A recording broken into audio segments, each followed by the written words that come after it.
Баланы жастайынан спортқа бейімдеу, болашақта дені сау, рухы мықты тұлған тәрбиелеу. Алайда қай спорт түрін таңдаған дұрыс? Спорт бала айдарынан біліңіздер.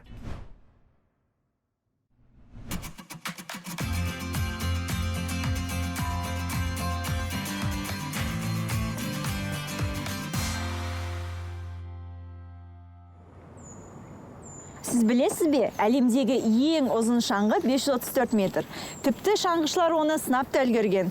Жалпы шаңғы спорты ең денсаулыққа пайдалы спорт түрлерінің қатарында. Себебі бұлшықеттердің барлығы жұмыс істейді. Шаңғы спорты жүгіруге қарағанда сүйек бұлшықет жүйесіне оң әсер етеді. Денеге түсірілген физикалық салмақтың қарқындылығы мен көлемін бақылап, қадағалауға болады. Сол себепті де шаңғымен айналысу жасқа, жынысқа, физикалық дайындыққа байланысты емес. Арина, привет! Арина, сәлем! Мен бұған дейін шаңғы теуіп көрмеппін. Бүгін сен маған оны үйретесің ғой?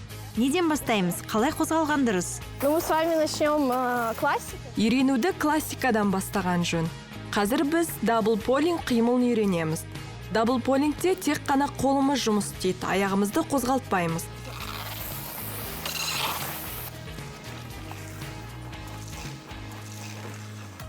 Дұрыс па?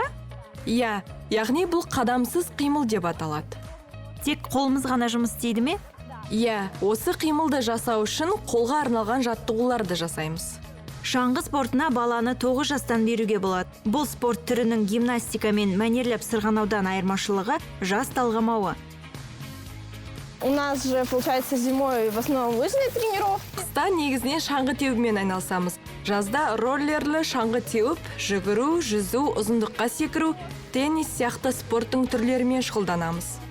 Шаңғы спортына баланы 9 жастан беруге болады. Бұл спорт түрінің гимнастика мен мәнерлеп сырғанаудан айырмашылығы жас талғамауы. Балаңызды 15 жасында берсеңіз де бірқатар жетістікке жетуі мүмкін. Шаңғы спортының пайдасын жаттықтырушы Ерасыл Тасболатов айтып берді.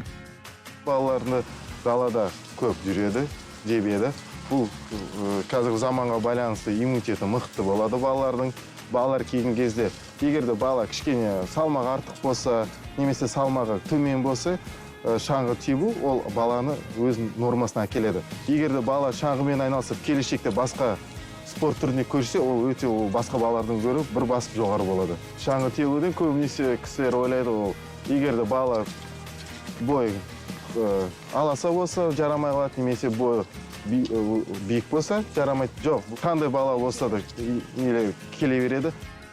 Арина, сенің ойынша не себептен балалар шаңғы спортымен айналысуы керек? Сейчас очень много детей. Себебі қазір балалар аязды күні көшеге шықса бірден тоңып қалады.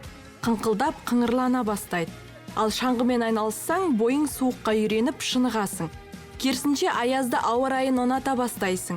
Менің түсінгенім, егер бала кезден осы спортпен айналыспасам, қазір мен мүлдем басқа адам болар едім. Астанада енді көп есе жаурайсың ғой енді.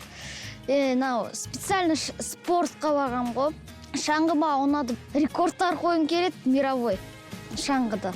Қызықты болып, мамамға айтам, не істегенімізді, қандай тренировка болғанын, қандай скороспен жүргенді. Сол маған ұнайды скороспен жүргенде.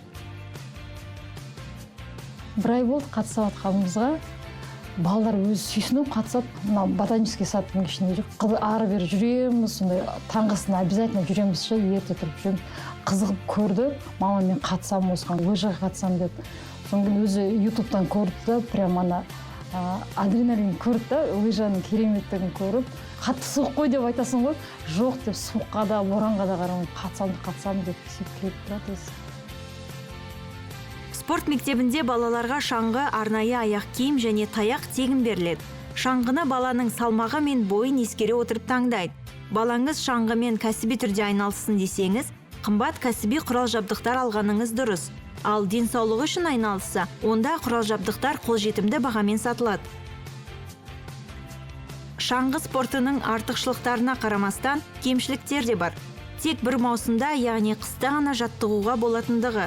Сонымен қатар жаттығу кезінде дұрыс киінбегендіктен бронхитпен ауру қаупі бар. не нужно одевать ребенка слишком тепло. То есть сам Баланы тым қалың киіндірудің қажеті жоқ. Егер балаң қалың жемпір шалбар киіп алып шаңғы тепсе, 10 минут өткен соң терлеп киімдері су болады. Қалың киім ылғалды өзіне сіңіретіндіктен балаға суық тиіп ауырып қалады. Сондықтан шаңғымен жаттығуға синтетикалық іш киім мен жылулығы орташа сырт киім киген жөн. Баланың шаңғымен айналысуының өзі жетістік. Өйткені кәсіби спортқа бет бұрмаса да, бойында жиналған машық болашақта денсаулығына оң әсер ететіні сөзсіз.